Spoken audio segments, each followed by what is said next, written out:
A most warm welcome to my castle, Mr. Kennedy.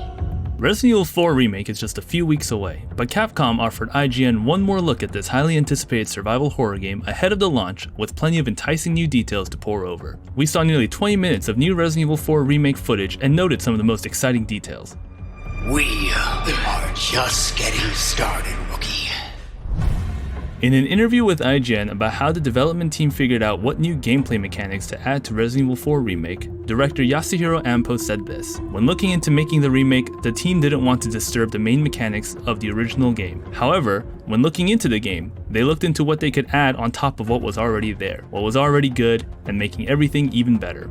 To highlight this philosophy, Ampo specifically cited the knife combat, which is enhanced from the original. Whereas in the original Resident Evil 4, Leon would use the knife as a last resort, in the remake, Leon is able to parry attacks, making the knife not only a viable weapon, but a necessary one, especially if you're running low on health. Stay back! Parrying enemy attacks transforms the knife from a last-ditch tool and glorified wooden crate opener into a defensive tool where you're able to keep yourself alive just a little bit longer, so long as you have the dexterity to block incoming attacks. Similar to the parrying skill, you can also use knives as finishing attacks when enemies are on the ground. In one particularly striking scene from the footage we previewed, Leon was able to approach an enemy on the ground and slit their throat.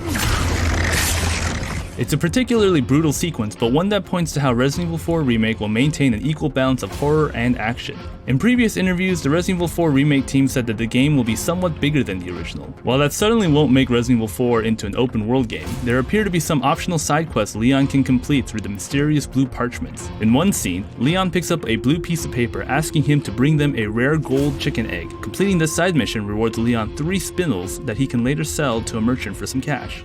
Welcome.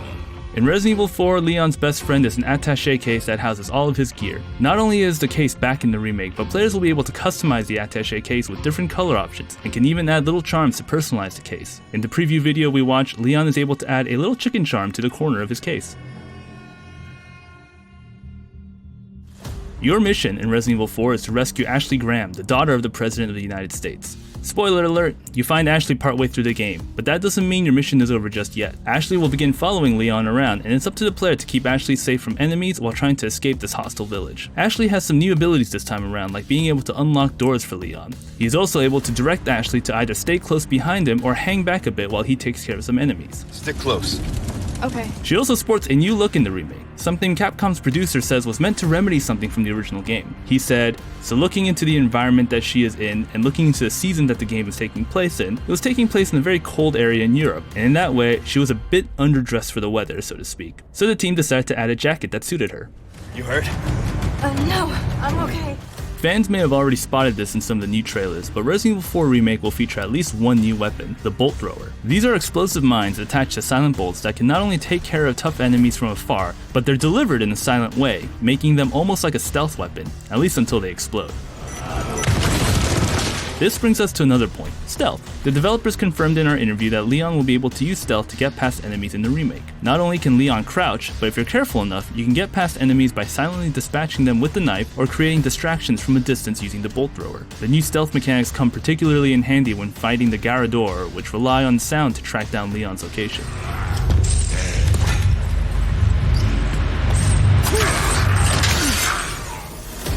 Our preview ended with a glimpse of the fight against Leon's old teammate, Jack Krauser. While the fight was originally a QTE event in the original game, the boss fight is now fully playable with Leon using his improved knife to go toe-to-toe with Krauser. Capcom confirmed to IGN that there will be no cutscene-based QTEs in the remake.